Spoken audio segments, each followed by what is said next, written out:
दोस्तों, मेरा नाम है ब्रजेश और आप लोगों को मैं पढ़ा रहा था NLM, Newton's laws of motion.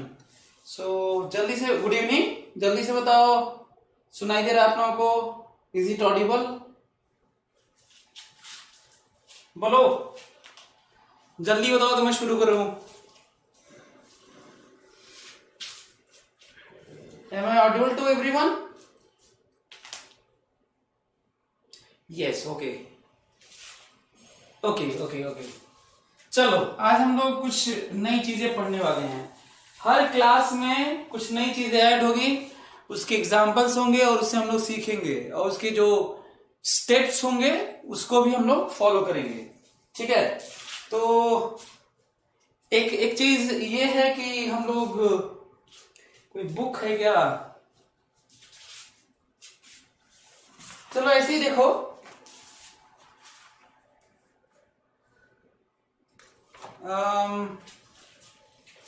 कोई बुक दीजिएगा तो। वो नीचे पत्ती सी नीचे वो, हाँ वो बगल वाली, राइट साइड, हाँ वही।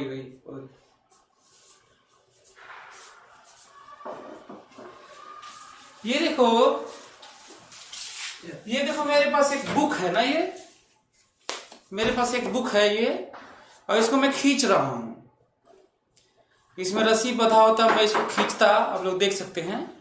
इसको मैं खींचूं ऐसे, सरफेस है ये, आप लोगों को दिख रहा होगा, ऐसे खींचूं मैं तो सरफेस इंटरेक्शन, हालांकि नेट फोर्स तो एक ही होगा सरफेस का, लेकिन हम लोग दो कंपोनेंट में पढ़ते हैं। नहीं, एक ये जो देखो, ये बुक नीचे नहीं जा रही है क्योंकि इसे कोई रोका है, और जब हम लोग खींचते हैं तो ये चलता भी नहीं है क्योंकि कोई रोकता है। ज्यादा फोर्स लगाते हैं तो चलती है book.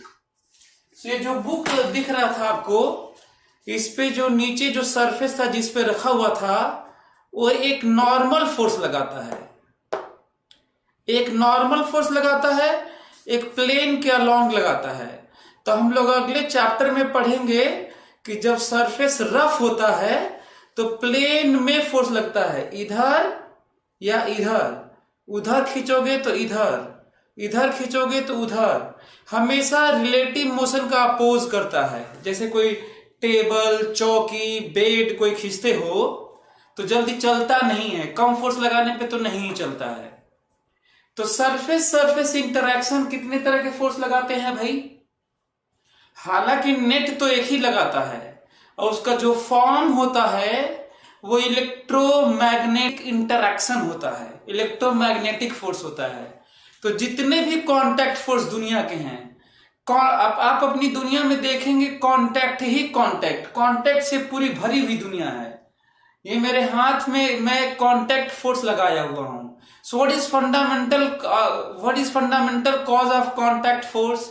That is electromagnetic interaction, that is electromagnetic force, that is electromagnetic repulsion or attraction. Buffering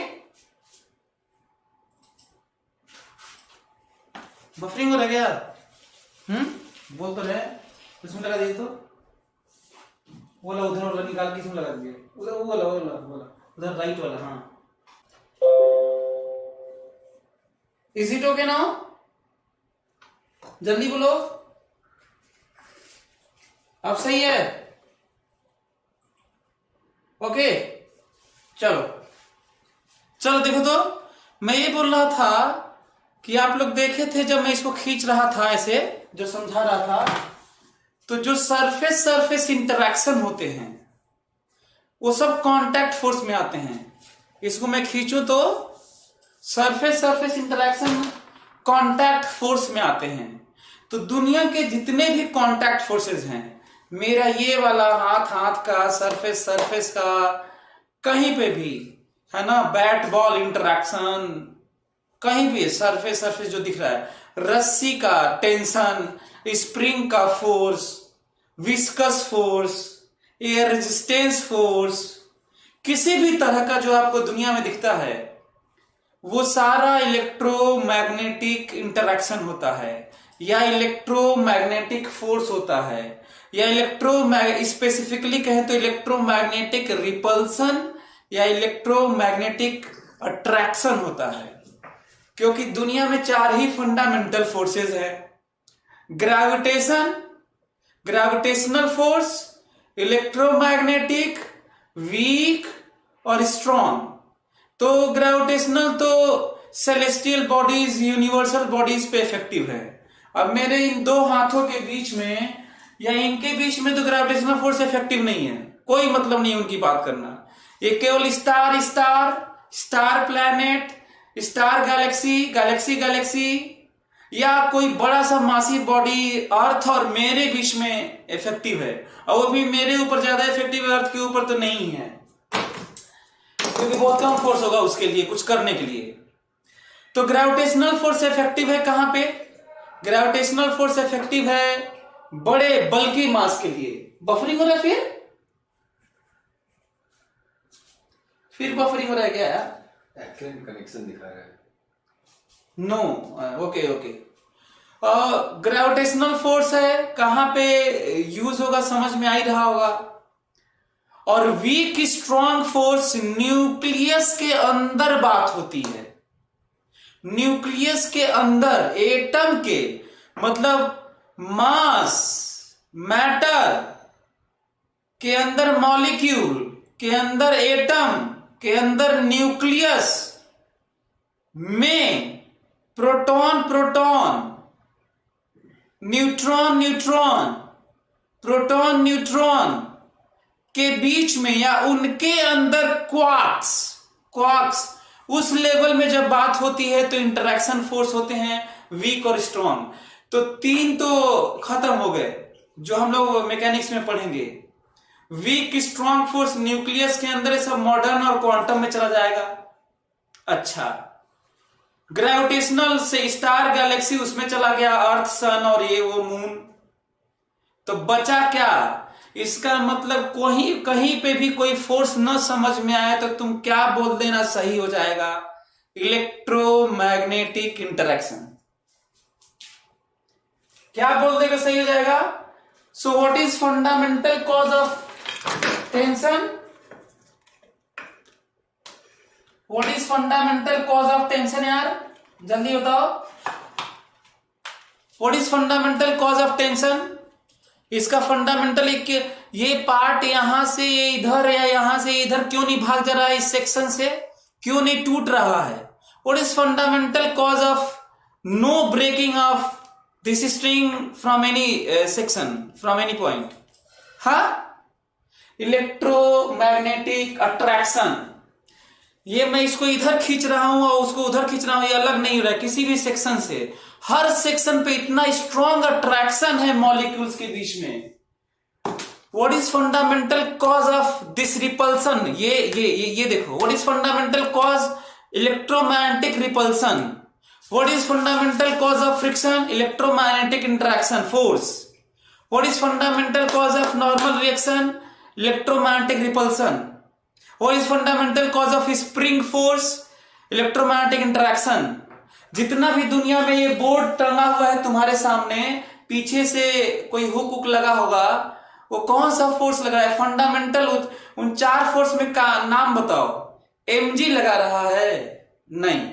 week strong लगा रहा है? नहीं। कौन सा लगा रहा है? Electromagnetic force. Electromagnetic force. हाँ, तो चलिए, ये मैं फंडामेंटल बताया ताकि तुम कहीं भी बहुत फंडामेंटली सोच सको कहीं पे भी, क्योंकि दुनिया में 4 ही फंडामेंटल फोर्स अभी तक नोन है। हालांकि 5वें के ऊपर लोग बात कर रहे हैं, लेकिन क्योंकि कोर्स में अभी नहीं आया है, अभी हाइपोथेसाइज किए हैं लोग, बातचीत चल रही है, तो मैं नहीं चाहता कि इंट्रोडक्शन देना सही होगा, क्योंकि जिस पे अभी रिसर्च चल रहा हो, एक्सपेरिमेंट्स हो रहे हो, उसको आइडेंटिफाई करने की कोशिश की जा रही हो, फॉर्मुलेट करने की कोशिश की जा रही हो, है ना, तो उस पे तो बात करना भी बेकार है। लेकिन फिलहाल 4 ही दुनिया का पूरे गवर्न करने वाले 4 फोर्सेस हैं जो मैं आपको समझाया। फिर अब आ जाते हैं जो हम लोगों को जरूरत है। अब हर जगह इलेक्ट्रोमैग्नेटिक इंटरेक्शन मत बोलना, जानना पर बोलना मत, क्योंकि हम लोगों को पढ़ना है न्यूटोनियन मैकेनिक्स। क्या पढ़ना है? Newtonian mechanics. और न्यूटोनियन मैकेनिक्स में हम लोग किससे काम चलाएंगे? नॉर्मल फोर्स के नाम पर, फ्रिक्शनल फोर्स के नाम पर, टेंशन के नाम पर, है ना? तो इस तरह से पुश फोर्स, पुल फोर्स, इस टाइप का नाम देके हम लोग काम चलाएंगे। वीक और स्ट्रॉन्ग के बारे में बता चुका हूं, अशरफ नवाज, मैं बता चुका हूं। ये वीक और स्ट्रॉन्ग न्यूक्लियस के अंदर है जो मॉडर्न फिजिक्स में आएगा। तो मॉडर्न वाली चीजें तो मॉडर्न में पढ़ना, वो वाली भी चीजें अभी पढ़ा दूंगा तो उसमें क्या घंटा पढ़ाऊंगा? उसमें क्या पढ़ाऊंगा तब? हाँ, तो चलो। सो आज हम लोगों को नॉर्मल फोर्स पढ़ेंगे, वो जिसका फंडामेंटल कॉज तो इलेक्ट्रोमैग्नेटिक रिपल्सन है, लेकिन अब नाम तो नॉर्मल फोर्स है। तो सरफेस किस तरह के दो फोर्स लगाते हैं? फिलहाल इस चैप्टर में एक ही फोर्स लगाएगा। अभी फिलहाल स्मूथ सरफेस होंगे, रफ सरफेसेस होते हैं। तो सरफेस के प्लेन में फ्रिक्शनल फोर्स लगता है, या तो इधर लगता है, या तो इधर लगता है, या तो इधर लगता है, या तो इधर लगता है। इधर खींचूंगा तो इधर लगेगा, उधर खींचूंगा तो इधर लगेगा, उधर खींचूंगा तो इधर लगेगा, इधर खींचूंगा तो उधर लगेगा, इधर खींचूंगा तो उधर लगेगा। तो ये सब फ्रिक्शन ऐसे लगेगा, लेकिन इस चैप्टर में तो लगे नहीं, वो तो फ्रिक्शन पढ़ेंगे तब लगेगा। सो फिलहाल आप लोग पूछेंगे नहीं, क्योंकि सब सरफेस स्मूथ लेंगे जो मैं पढ़ाऊंगा। और तब केवल कौन सा वाला फोर्स लगाएंगे? Surface interaction, normal. तो सरफेस वैसे हम लोग कितने फोर्स की तरह जानते हैं? फ्रिक्शन और नॉर्मल, लेकिन फिलहाल नॉर्मल। और प्लेन के परपेंडिकुलर और इनटू द बॉडी। कैसा? इनटू द बॉडी, हमेशा इनटू द बॉडी। तो अब क्वेश्चन करते हैं। ये इंट्रोडक्शन था नॉर्मल रिएक्शन का। अब हम लोग क्वेश्चन से सीखेंगे। स्टेप आपको याद है? कोई भी क्वेश्चन करने के लिए स्टेप याद दिला दो। फ्री बॉडी डायग्राम, अच्छा वाला एक्स वाई एक्सिस, आसान वाला consideration, resolving of forces, F बराबर M equation, calculation, then get the answer. 5 step. और दुनिया का कोई भी क्वेश्चन लेके आना मैं करूंगा, कोई भी क्वेश्चन। तो हम लोग क्वेश्चन से सीखते हैं, ज्यादा समझ में आएगा। सो क्वेश्चन लिखिए सभी लोग। Find normal force applied by each surface on ball. Find normal force applied by each surface on ball. In each case,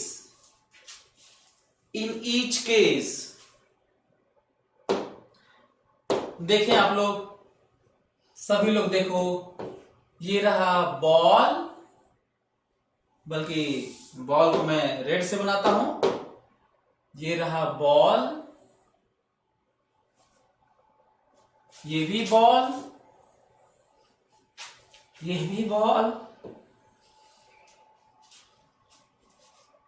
है ना? एक और बॉल देते हैं, एक और बॉल, ये भी बॉल। ठीक है, अब सरफेस बना देता हूं। सरफेस देखो, 2 सरफेस, एक सरफेस ये वाला और एक सरफेस ये वाला ना। एक वर्टिकल सरफेस, मास m है इसका, और ये थीटा है। एक सरफेस ये वाला, एक सरफेस ये वाला, ये है ना। मास अगेन m है, और ये थीटा है। फिर से एक सरफेस ये वाला और एक सरफेस ये वाला, ठीक है। और ये हॉरिजॉन्टल है ऐसे, और आप लोग देख रहे होंगे, थोड़ा एंगल भी दे देता हूं। मास m है, और ये है 30 डिग्री, और ये है 60 डिग्री। और अंतिम क्वेश्चन जो सबसे टफ है, ये पहला है, ये दूसरा है, ये तीसरा है, और ये चौथा है।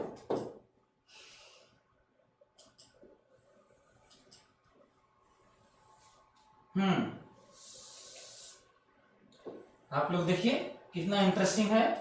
ये रहा 30 डिग्री, और ये भी है 30 डिग्री।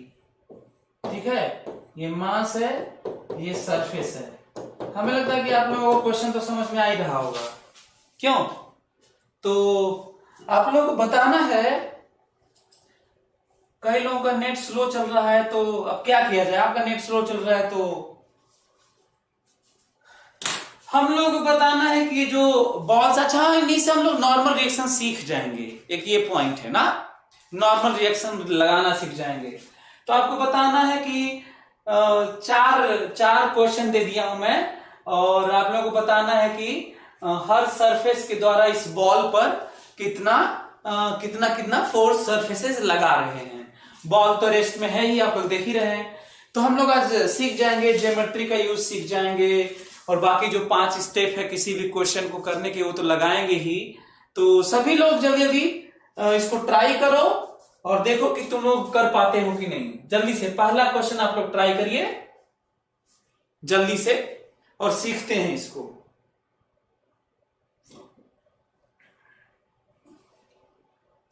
ब्लर दिख रहा है? नहीं, ब्लर दिख रहा है? नहीं, सही तो दिख रहा है यार।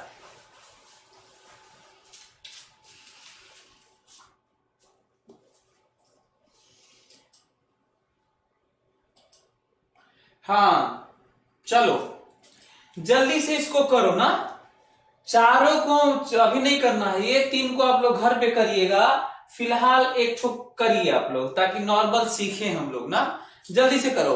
कौन से इसको प्रैक्टिकली बता देते हैं कि इसका मतलब क्या है ना। प्रैक्टिकली मैं बता देता हूं आपको। ये देखिए,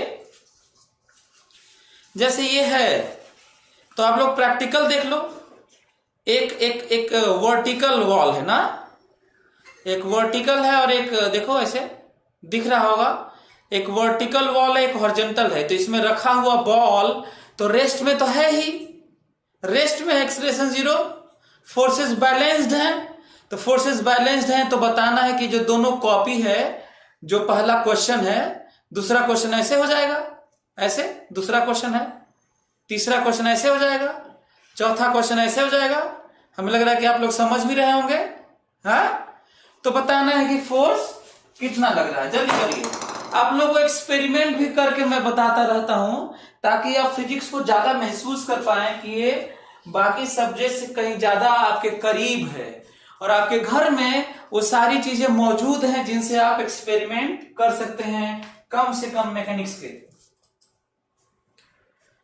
सुधीर, मैं बोला था क्या, नॉर्मल फोर्स बताना है। क्वेश्चन बस इतना ही है कि ये 4 ठो सिचुएशन है जिसको मैं आपको एक्सपेरिमेंटली में दिखा भी रहा था।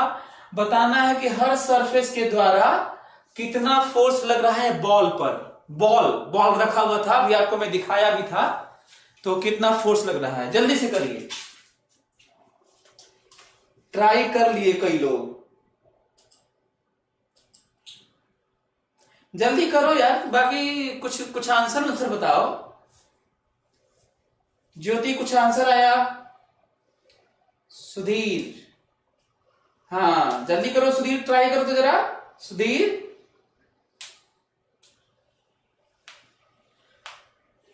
अशरफ कह रहा है mg sin theta. Pranav Sahu कह रहा है mg sin थीटा।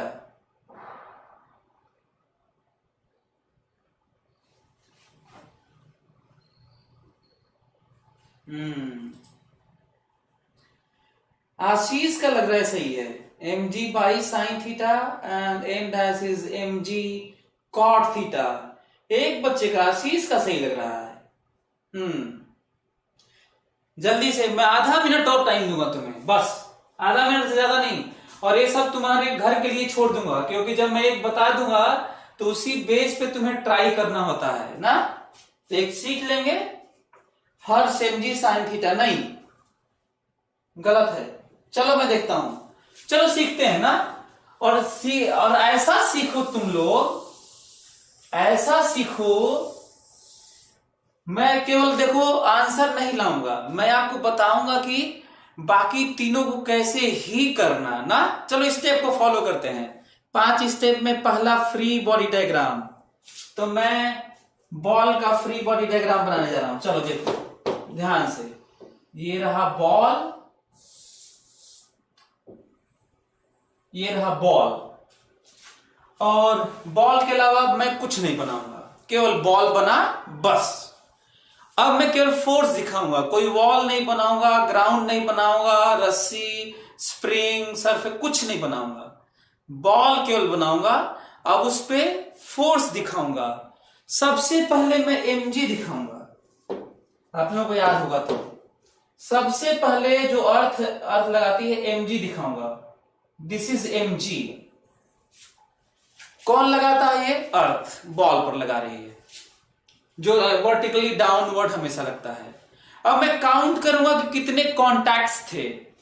सो 1 2, और वो भी सरफेस कांटेक्ट। तो हमेशा जब तुम्हें आइडिया न लगे तो हल्का हल्का सरफेस पर टेंजेंट बनाना, हल्का हल्का ऐसे देखो, ये रहा सरफेस। अब तुम कहोगे कि सर आप तो कहते कि सरफेस नहीं बनाना है, तो मैं सरफेस नहीं बना रहा हूं, मैं आइडिया लगा रहा हूं ना। सरफेस नहीं बनाना है, आइडिया लगाना है ताकि नॉर्मल दिखा पाए। और एक रहा सरफेस ये वाला, क्यों? ये ठीक है, क्लियर? ये रहा। तो ध्यान देना है कि हम सरफेस नहीं बना रहे हैं। साथ में ये रिफरेंस भी आपको दिखा देते हैं, थीटा है। अब आपको याद है कि सरफेस कांटेक्ट हमेशा into the body, into the body, into the body, into the body, into the body, into the body. कम से कम गलती मत करना यार, इतना मेहनत से पढ़ा रहा हूं, है ना। Into the body. सो देखो, normal surface plane of contact, tangent plane of contact होता है normal. This is n1, this is n1, surface के परपेंडिकुलर n1। बच्चों से क्यों नहीं आता है पता है? वो अच्छा फोटो नहीं बनाते, वो बढ़िया दिखाते नहीं है। हमको 10-15 साल हो गया पढ़ाते हुए, और हर साल एक क्वेश्चन देता हूं, और बच्चे बहुत ही गंदा फोटो बनाते हैं फ्री बॉडी डायग्राम। यदि आप photo, figure, free body diagram बेकार बनाएंगे, आपसे रिफरेंसेस जो थीटा यहां से वहां, वहां से वहां जो देखना होगा, आपको नहीं दिखेगा, और आपसे सॉल्व नहीं होगा वो, या गलती हो जाएगा। तो दिस इज n1। अच्छा, इनटू द बॉडी, ध्यान दिए होगे तुम लोग, इनटू द बॉडी। अच्छा यहां पे देखो, this is plane of contact, this is n2, देखो this is n2, this is n2। फिर से मैं यहां दिला दूं, HC वर्मा को चाहे किसी और पब्लिकेशन को फॉलो नहीं करना है। वो सब क्या किए हैं, सब आगे बढ़ा दिए हैं। तो आगे बढ़ा देने से वो लगता है जैसे पुल कर रहा है, इसलिए गलतियां हो जाती हैं। तो जो मैं सिखाता हूं वही करना है। बाद में बल्कि बढ़ा लेना ठीक है, बनाते समय तो नहीं बढ़ाना, नहीं तो आपसे गलतियां हो जाएंगी। तो आपको ध्यान देना होगा। This is into the body, आगे बढ़ा दूंगा तो अवे फ्रॉम बॉडी दिखने लगेगा, तब समझ में कम आता है। तो मेरी बातों को फॉलो करो, नहीं तो गलतियां हो जाएंगी। So this is into the body, this is into the body, normal force interaction surface. This is complete free body diagram. बस अब हम लोगों को देखना क्या है पता है? मैं ये देखना चाहता हूं कि तुम लोगों से गलतियां क्या हो गई थी, क्योंकि मैं तो क्वेश्चन करवा चुका हूं, स्टेप्स बता चुका हूं, मैं तो वही स्टेप फॉलो भी कर रहा हूं। अब बताओ हमें क्या करना है आगे, बताओ। हमें करना है XY एक्सिस मानना, XY एक्सिस मानना है। तो लो बढ़िया वाला मान लिया, जनरली यही वाला बढ़िया वाला होता भी है जनरली, XY एक्सिस। अगला स्टेप बताओ, 2 स्टेप हो गया। अगला स्टेप है रिजॉल्विंग ऑफ फोर्सेस। क्या अगला स्टेप है? Resolving of forces. Resolving of forces के नाम पर हम लोग थोड़ा कर सकते हैं। देखो ध्यान से सुनो, बल्कि अलग कलर से एक्सटेंड कर देता हूं। ये देखो, इसको मैं आगे बढ़ाया और कह दिया ये n1 है, और इसको आगे बढ़ाया और कह दिया यही वही वाला n2 है। हाँ, बाद में बढ़ा लेना, मतलब जब चीजें, अब कैलकुलेशन की बात हो रही है। फ्री बॉडी डायग्राम वहीं पे खत्म हो गया था। ओके, चलिए। तो हाँ, ये आगे बढ़ाया हूं कैलकुलेशन के लिए। अब दिक्कत किस बात की है? देखो, ना हमें इसकी दिक्कत है क्योंकि हॉरिजॉन्टल है, एक्स के लॉन्ग है, ना हमको इसकी दिक्कत है जो y के अलोंग है। हाँ, इसकी दिक्कत जब तक एंगल उंगल रिफरेंस लेते हुए, देखो तुम्हारे पास यही रिफरेंस है, कहीं ना कहीं रिफरेंस रहता है जिससे लेते हुए हम लोग वहां पहुंचते हैं। क्या ये बाकी सारे क्वेश्चन जो और कठिन था, ये सबसे आसान था, थोड़ा और कठिन था, थोड़ा और कठिन था? सबसे कठिन तो लास्ट में दिया था, अंतिम वाला, वो आसान थोड़ी था यार, बहुत कठिन है वो। देखता हूं कितने लोग ट्राई करते हैं। तो अब इसका जब तक रिफरेंस नहीं लेंगे हम लोग तो रिजॉल्व नहीं कर पाएंगे। अब यहीं पे बच्चे रुक भी जाते हैं या गलत रिफरेंस थीटा उटा लगा देते हैं। तो देखो तो कैसे कैसे किया जा सकता है, देखो ध्यान से। ये थीटा है तो ये थीटा है, देखो ये थीटा है तो ये थीटा है, ध्यान से देखना तो। और ये थीटा है तो ये 90 माइनस थीटा है, और ये 90 माइनस थीटा है तो ये भी 90 माइनस थीटा है, तो ये थीटा हो गया। देखो ये वाला थीटा है। चाहे दूसरी तरीके से एक और तरीके से देख सकते हो, देखो ऐसे, ये 90 डिग्री है, ये वाला 90 डिग्री है, ये वाला, तो ये थीटा है। तो इस वाले ट्राइंगल में देखो, इस वाले में यदि ये थीटा है तो ये वाला कितना है, ये वाला 90 माइनस थीटा है, ये वाला, ये वाला। यदि ये 90 माइनस थीटा है तो फिर ये 90 डिग्री है, तो फिर ये थीटा हो जाएगा। तो हमें लग रहा है कि तुम्हें पता चल रहा होगा कि मैं क्या कह रहा हूं। जब तक ये थीटा सही सही, कई लोगों का ये थीटा आ जाता है, जब तक ये थीटा सही सही नहीं करोगे, this is n2 cos theta and this is n2 sin theta. अब जाके मजेदार चीज आया है, अब हमें बैलेंस करना है। हर जगह बैलेंस नहीं, बैलेंस है तब करना है बैलेंस। पता चला कि कहीं मोशन है, एक्सेलरेटेड मोशन है, बैलेंस कर दिया, ऐसे थोड़ी होता है। तो चलो, जब हमें ये देखना है तो हमें ये नहीं देखना है, और जब हमें ये देखना है तो हमें ये नहीं देखना है। परपेंडिकुलर एक्सिस इंडिपेंडेंट होते हैं, और यदि कोई चीज परमानेंट रेस्ट में रहे, इक्विलिब्रियम में रहे, तो वो हर डायरेक्शन में फोर्सेस बैलेंस्ड होते हैं। तुम्हें क्या लग रहा है कि इसके अलोंग ब्रेक करते सारे फोर्स को तो नेट जीरो नहीं होता। कोई भी डायरेक्शन चूज कर लो, कितने डायरेक्शन चूज कर सकते हो, इनफाइनाइट, और सारे डायरेक्शन में नेट फोर्स कितना होगा, 0। तो चलो ये वाला जरा देखो तो, केवल वाई वाला नजर दौड़ाओ, जितना ऊपर उतना नीचे। हाउ मच ऊपर, n2 sin theta, how much नीचे, mg। बताओ n2 आया कि नहीं, तो आंसर आया mg by sin theta, mg by sin theta.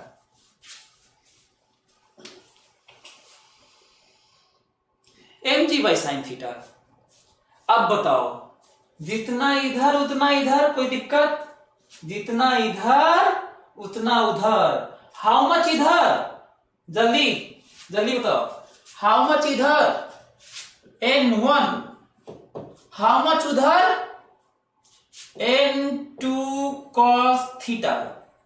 बोलो सही है। अच्छा, n2 तुम जानते हो कि नहीं, तो फटाक से रख लो, और तुम्हें मिलेगा n1 बराबर mg cot थीटा। करो ये वाला यहां रख लो, और देखो ये आता है कि नहीं। तो मैं आप लोगों को देखो फिर से, ये एग्जाम में क्वेश्चन आएगा कि नहीं, किताबों में दिया है कि नहीं, मैटर ही नहीं करता। मेरा मकसद ये नहीं था कि मैं एक क्वेश्चन करवा दूं और गेस करूं कि एग्जाम में आएगा, नहीं। मेरा मकसद ये था आज का कि मैं तुम्हें बताऊं कि सरफेस इंटरेक्शन का फंडामेंटल कॉज क्या होता है, रफ और स्मूथ का मतलब क्या होता है। फिलहाल स्मूथ चलेगा इस चैप्टर में, फ्रिक्शन अगले में पढ़ेंगे, जो सरफेस का ही फोर्स होता है, जो अभी फिलहाल नहीं लगेगा। तो और किस तरीके से नॉर्मल फोर्स, सरफेस इंटरेक्शन का नॉर्मल फोर्स नॉर्मली लगता है, और कैसे 5 स्टेप, किस तरीके से 5 स्टेप लगाकर हम लोग चीजों को सॉल्व करते हैं। क्लियर। अच्छा, तो हाँ, तो क्या अगला क्वेश्चन आप लोग कर लेंगे, अगला क्वेश्चन। अच्छा है, चाहे बाकी आप लोग ट्राई करिएगा, आप हमको बताइएगा। आप लोग, हमको लगता है कि आप लोग सीख गए होंगे। देखता हूं कितने लोग ट्राई करते हैं इसी तरह से। ट्राई करके आप लोग बताते हैं, तीनों ट्राई करिएगा, तब तक हम आपको एक क्वेश्चन देते हैं ना, ठीक है। एक क्वेश्चन हम आपको डायनामिक्स का देते हैं, देखते हैं कि आप लोग कर पाते हैं कि नहीं। चलिए समझने की कोशिश करते हैं सभी लोग। सभी लोग देखें,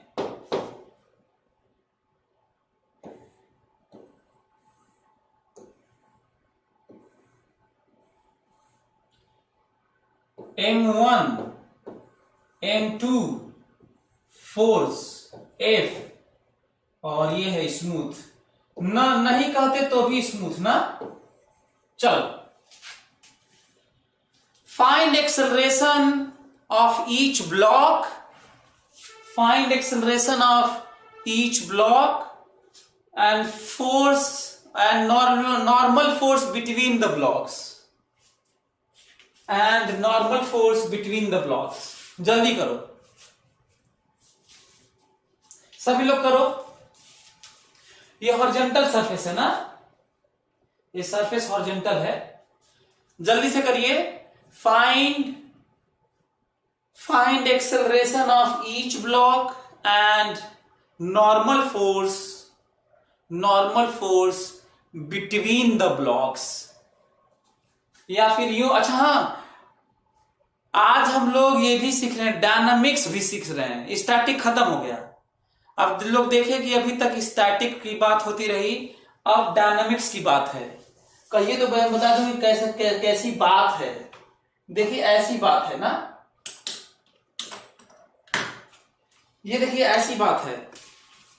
ये मान लो ये बड़ा वाला ब्लॉक है, ये छोटा वाला ब्लॉक है। देखो ये फोर्स लग रहा है, जा रहे होंगे दोनों, दिख रहा है आप लोगों को, जाते हुए दिख रहे हैं ये दोनों। देखिए ये मैं फोर्स लगा रहा हूं, है ना। तो आप लोगों को बताना है,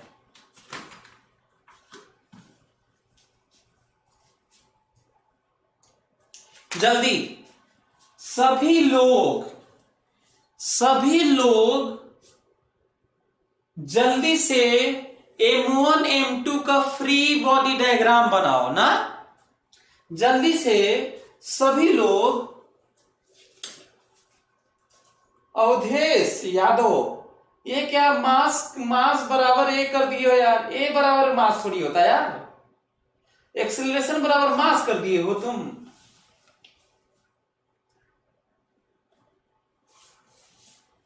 जल्दी सभी लोग। अच्छा हाँ, कई लोगों का देख रहा हूं मैं कि कई लोगों का आंसर भी सही है, फिर भी आंसर सही है, फिर भी सभी लोग मेरी बातों को फॉलो करें।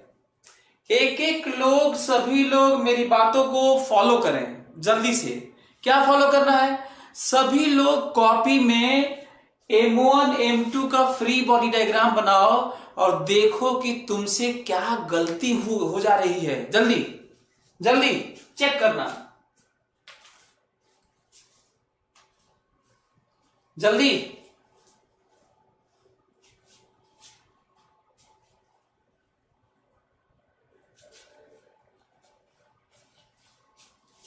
अवधेश फिर से तुम वही गलती किए।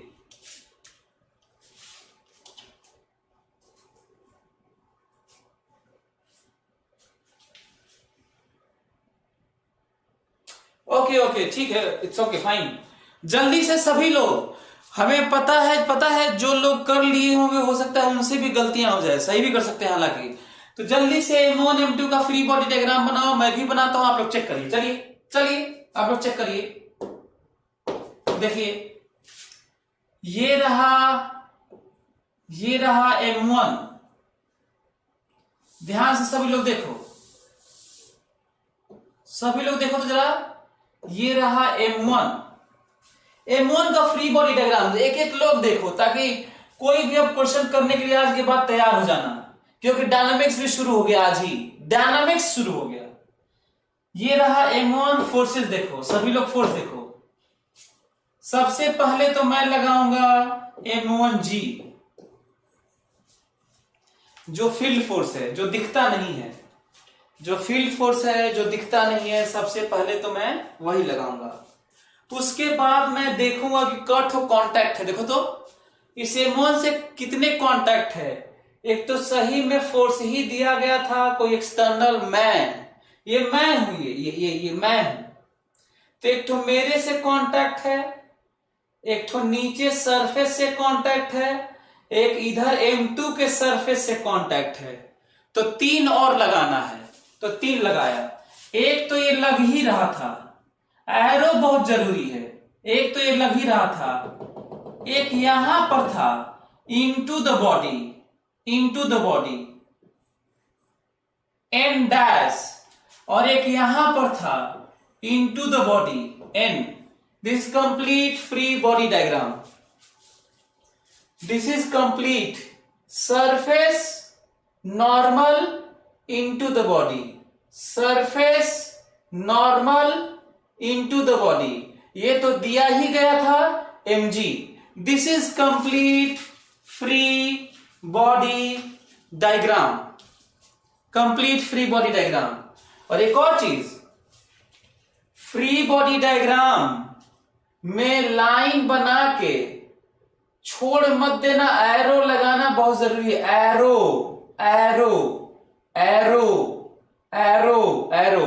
कॉपी में देखो 50% से ज्यादा बच्चे केवल लाइन खींचे हैं, एरो नहीं लगाए हैं। मैं देखा हूं इतने दिनों में पढ़ाते हुए। This is complete free body diagram. मैं बनाने जा रहा हूं M2 का फ्री बॉडी डायग्राम। एक बार खुद भी बना के चेक कर सकते हो कि कहीं M2 में आप गलती ना हो जाए ना। चलो देखो। अच्छा कहो तो एक और चीज बता दे तुम्हें, फोर्स का नाम भी बता देते हैं। पहले तो ये जानो कि जितने फोर्स दिखाए जाते हैं वो इसी पर लगते हैं जिसका फ्री बॉडी डायग्राम होता है, और लगाने वाले बाहरी एक्सटर्नल होते हैं। इसका नाम है, लग रहा है M1 पर, लगाने वाले का नाम है अर्थ। लग रहा है M1 पर, लगाने वाले का नाम है जिस सरफेस पर रखा हुआ है। ये लग रहा है M1 पर, लगाने वाले का नाम है M2। और ये लग रहा है M1 पर और लगाने वाले का नाम है कोई आदमी, एक्सटर्नल आदमी। डिटेल जानो। सिमिलरली मैं M2 का बनाने जा रहा हूं, M2 का फ्री बॉडी डायग्राम बनाने जा रहा हूं।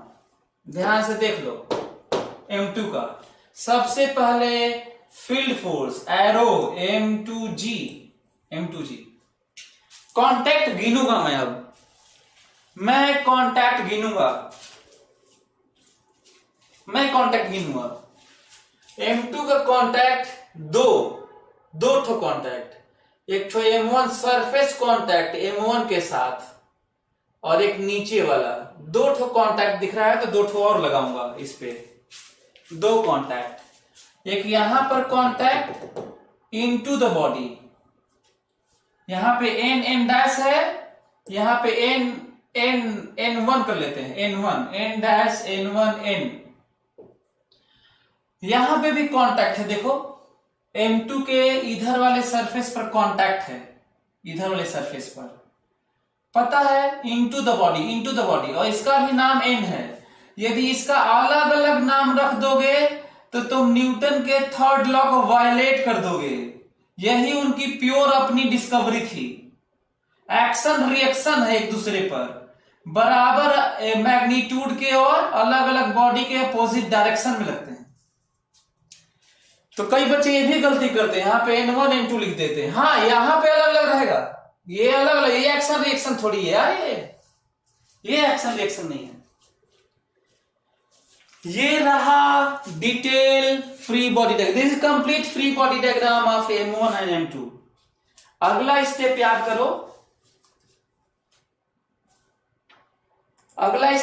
करो, कौन सा स्टेप? फ्री बॉडी डायग्राम से पता नहीं चलता क्या हो रहा है। इक्वेशन ऑफ मोशन की जो बात कर रहा हूं, resolving of force in this and that, तो थोड़ा सा आगे वाला स्टेप में, मतलब जो सोच वाला स्टेप है। बाकी तो लिखने पढ़ने वाला तो 5 स्टेप है ही। तो फ्री बॉडी डायग्राम से ये पता नहीं चलता कि चीजें रुकी हैं कि बैलेंस्ड हैं कि क्या है कि क्यों है।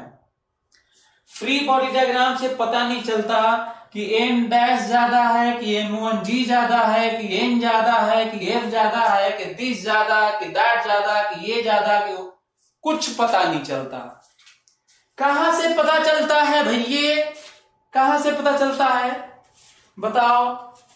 हाँ, X Y axis consideration, Nikhil सही बोल रहे हो। ये लो तुम्हारी बात कर देता हूं, एक्स वाई हॉरिजॉन्टल। मैं थोड़ा ये इस पे नहीं जा रहा था, मैं थोड़ा उस पे सोच रहा था कि क्या होगा ना। ठीक है, भाग्यश्री हो गई, चाहे कनिष्का, चाहे निखिल, जितने भी हैं, तो हमें वो ठीक है, ये स्टेप तो आप लोगों को याद ही रहता होगा। मैं कह रहा हूं कि थोड़ा सोच रहा हूं मैं, है ना। तो यहां पे फोटो देखो, अब खुद सोचना होगा, सरफेस पे है, चीजें हैं।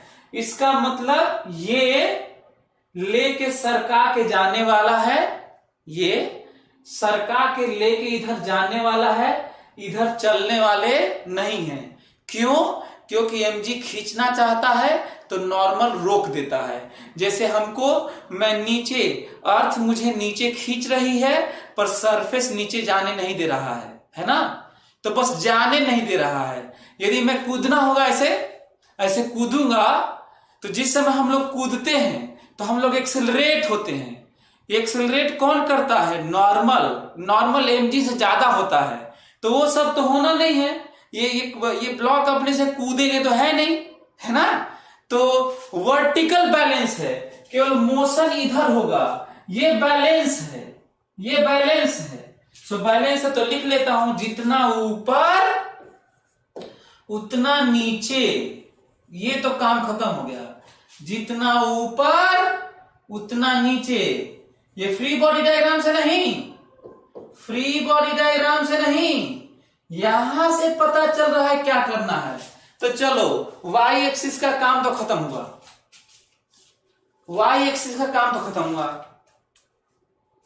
ठीक है। अब बचा एक्स एक्सिस का काम। अब पता है, जरा सोचो तो, स्मूथ रहे, फ्रिक्शन न रहे और फोर्स लगा देंगे तो वही अनबैलेंस हो जाएगा पूरा सिस्टम। कितना भी भारी हो, कितना भी मास हो, चलेगा जरूर, एक्सिलरेट जरूर होगा। बस मास ज्यादा होगा तो एक्सेलरेशन कम होगा, पर होगा। मास कम होगा तो एक्सेलरेशन ज्यादा होगा, पर होगा। ये नहीं हो सकता कि होगा ही नहीं। तो ये देखिए, यदि होगा तो तब तो बढ़िया है, लो होगा। और एक और चीज ध्यान से देखो, this is conditional motion, this is constraint motion. जितना से एक्सेलरेशन m1 का होगा, m1 m2 को पुश कर रहा है। कई बच्चे तो सोचते हैं कि m2 को भी हम ही पुश कर रहे हैं। क्या उड़ के लगा रहे हो तुम?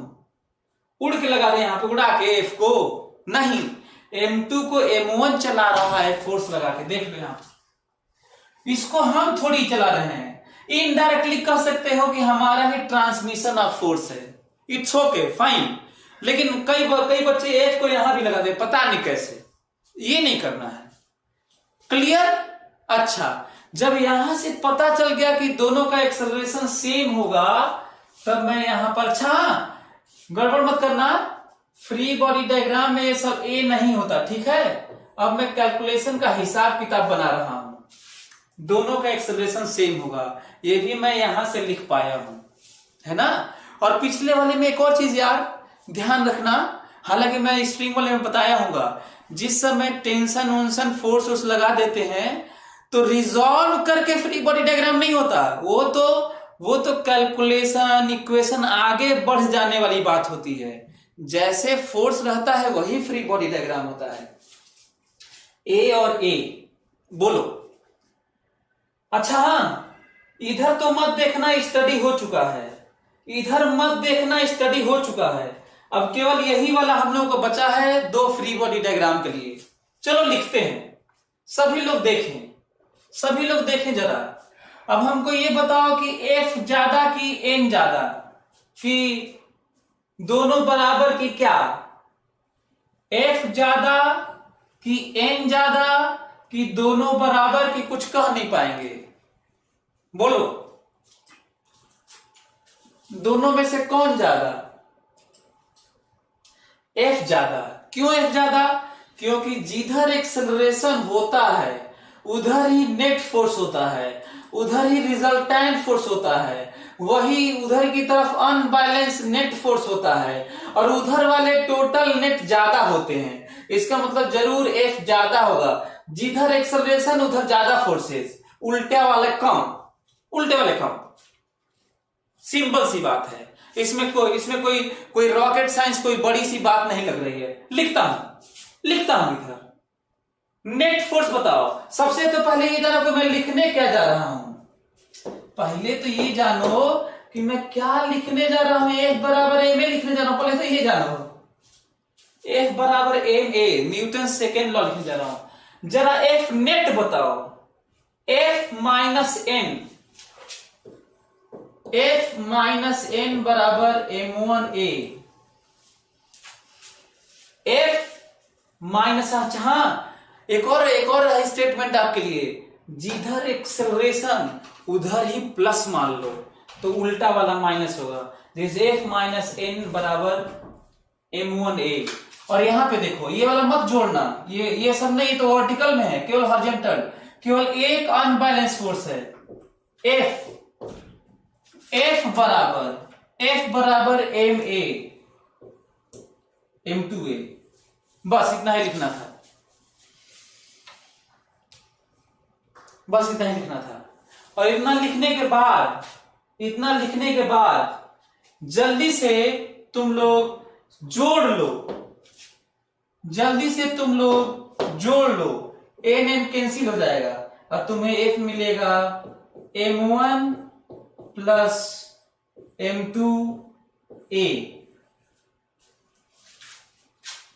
है ना, m1 प्लस m2a। अब मैं यहां पे लिख देता हूं, जल्दी से बताओ एक्सेलरेशन कितना आएगा। एक्सेलरेशन आएगा F by m1 plus m2।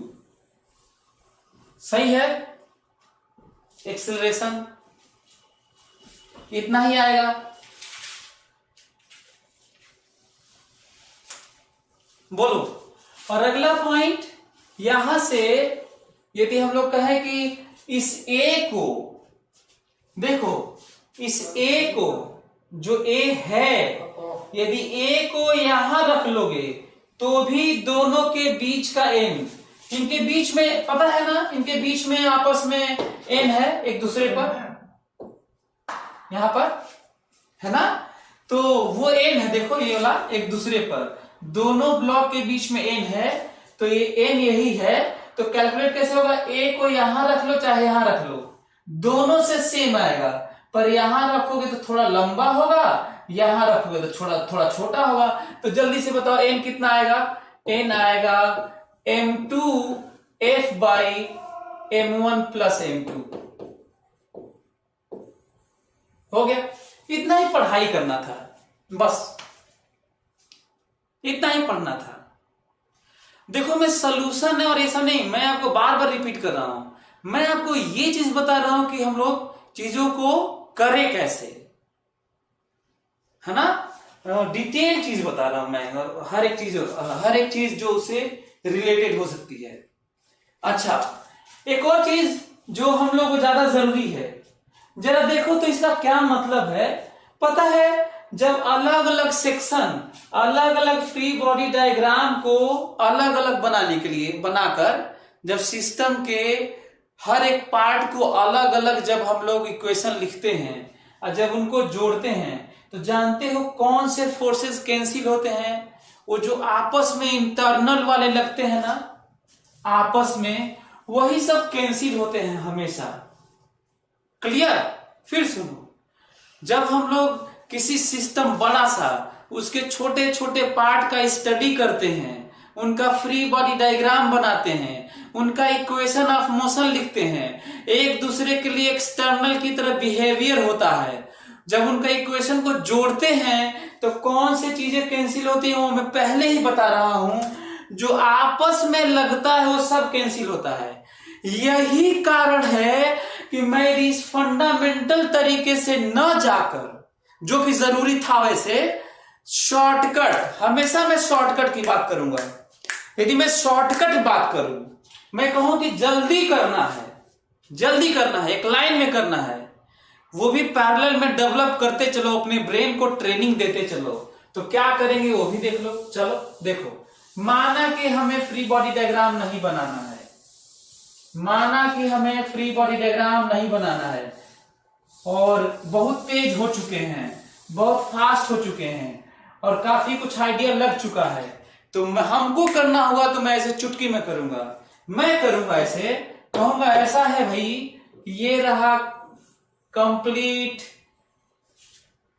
System, मैं ऐसे मानूंगा। क्योंकि याद होगा, सिस्टम तो मैं कुछ भी मान सकता हूं, कोई जरूरी है कि M1 केवल मानूंगा या केवल M2 मानूंगा, मैं इकट्ठा मानूंगा यार। This is system. कोई कहेगा सिस्टम का मास बताओ, तो कहूंगा M1 प्लस M2 है। कहूंगा अर्थ कितने से फोर्स लगा रही है, तो कहोगे M1 प्लस M2 G लगा रही है। और ऊपर कुल मिला के लपेट के N मान लेना, पूरा सरफेस मिला के N, and this is balanced, this is balanced and this is unbalanced. Acceleration A, और लिख दिया एक्सेलरेशन, सीधा आंसर आया अनबैलेंस फोर्स बाय मास। याद करो, यही आंसर आया था कि नहीं? बोलो, याद करो कि यही आंसर आया था कि नहीं? यही आंसर आया था कि नहीं? अच्छा, आ गया आंसर। तो मैं तो कहता हूं कि जब चीजें किसी सिस्टम का एक्सेलरेशन, उसका हर कंपोनेंट सांप की तरह लहराते हुए सेम एक्सेलरेशन के मैग्नीट्यूड से चले, सेम एक्सेलरेशन के मैग्नीट्यूड से चले, सेम। सो ड्राइविंग फोर्स से हम लोग सोचेंगे, सेम से चले, सेम से चले, सेम से चले, सेम से चले, तो क्यों नहीं इकट्ठा माना जाए? क्यों नहीं इकट्ठा माना जाए? क्यों हम लोग अलग अलग फ्री बॉडी डायग्राम बनाएं? इकट्ठा मान के ए निकालेंगे, और जब भी कोई हमसे पूछेगा कि यहां पर बताइए, तो फटाक से वहीं से सेपरेट कर देंगे। बोलो, फटाक से वहीं से सेपरेट सोचेंगे। आपको क्या लगता है इकट्ठा मानने पर ये अंदर वाला आएगा? कभी नहीं आएगा। जानते हो इकट्ठा मानने पर अंदर वाले फोर्सेस क्यों नहीं आते? क्योंकि वो इंटरनल होते हैं, वो भी एक्शन रिएक्शन के फॉर्म में होते हैं जो कैंसिल हो चुके होते हैं, इसीलिए वो नहीं आते। क्योंकि वो एक्सेलरेशन के लिए रिस्पॉन्सिबल नहीं होते, क्योंकि उनका नेट हमेशा 0 होता है। तो ये कैसे आएगा तब? तो क्या इससे मानने से कभी आ पाएगा? कभी जीवन में नहीं आ पाएगा यदि इकट्ठा मान लोगे। क्यों जीवन में नहीं आ पाएगा? क्योंकि ये इक्वेशन ऑफ मोशन में नहीं आएगा। क्यों इक्वेशन ऑफ मोशन में नहीं आएगा? क्योंकि ये मोशन के लिए जिम्मेदार नहीं है सिस्टम को। तो इसका मतलब हमें ऐसा करना होगा, हमें ऐसा करना होगा कि उस जगह पर, उस सेक्शन पर एक दूसरे के लिए क्या बिहेवियर हो जाए एक्सटर्नल की तरह। तो क्या मैं ये सोचूं? बोलिए आप लोग, क्या मैं इतना सोचूं? क्या ये वाला M2 बताओ, M2 का एक्सेलरेशन हमें मालूम है कि नहीं? तो देखो, मैं सीधा M2 पर ये M1 लगा रहा है N, ऐसे मैं सोच रहा हूं। M1 M2 पर L लगा रहा है, जिसके कारण ही M2 चल रहा है, इसके कारण थोड़ी चल रहा था। N बराबर, दिस इज अनबैलेंस, बराबर मास इंटू एक्सेलरेशन। एक्सेलरेशन तो पहले से ही मालूम है, and that is how much. Answer आ गया। कितना इंटरेस्टिंग है, बिना फ्री बॉडी डायग्राम के।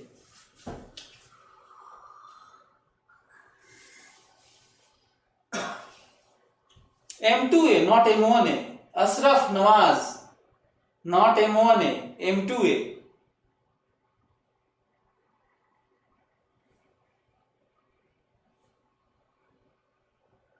हाँ, नेट स्लो हो सकता है।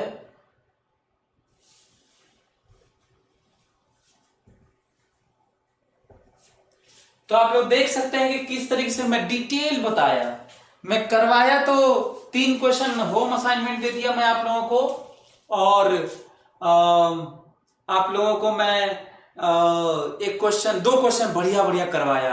बात बढ़िया बढ़िया की नहीं है, बात हमें जानना था कि फंडामेंटल कॉज क्या है, नॉर्मल फोर्स, सरफेसेस के आपस में इंटरेक्शन कैसे होते हैं। तो हमें लगा कि आप लोगों को बहुत मजा आया होगा। हम लोग M2 के आधे पर नॉर्मल बता सकते हैं, M1 के आधे पर नॉर्मल बता सकते हैं, हम लोग कहीं भी नॉर्मल बता सकते हैं। ये भी एक इंटरेस्टिंग पॉइंट है। नहीं बता रहे हैं ये और बात है। कोई कहेगा M2 के बीचों बीच बताइए कितना नॉर्मल है एक दूसरे पर, तो कि काम करना M2 का उधर वाला आधा लेके सोचना आंसर आ जाएगा। बताएं क्या M2 के बीचों बीच कितना नॉर्मल लग रहा है, बताएं। देखो उधर वाला M2 आधा ले लो, हालांकि इधर वाला भी लोगे तो आएगा लंबा हो जाएगा थोड़ा और आंसर सेम आएगा। उधर वाला ये वाला ले रहा हूं, देखो इतना फोर्स, ये भी ए से चल रहा है, लिख रहा हूं n dash, here n dash, suppose that is mass, this is mass, आधा मास इनटू एक्सेलरेशन। एक्सेलरेशन आप लोग जानते हैं कितना है, ये आंसर देखो कितना इंटरेस्टिंग है। मतलब एक बार इकट्ठा सोचें तो क्या सीखे आप लोग, एक बार इकट्ठा सोचें और एक बार कोई पार्ट लेके बता दें कहीं भी किसी भी सेक्शन पर। सो चलिए अगले क्लास में फिर मिलते हैं, कुछ नई चीजों के साथ में नई चीजें सीखेंगे। तब तक आप 3 क्वेश्चन वो करिए, देखिए आप लोग कितना बना पाते हैं। Okay, thank you so much. Okay, bye, take care.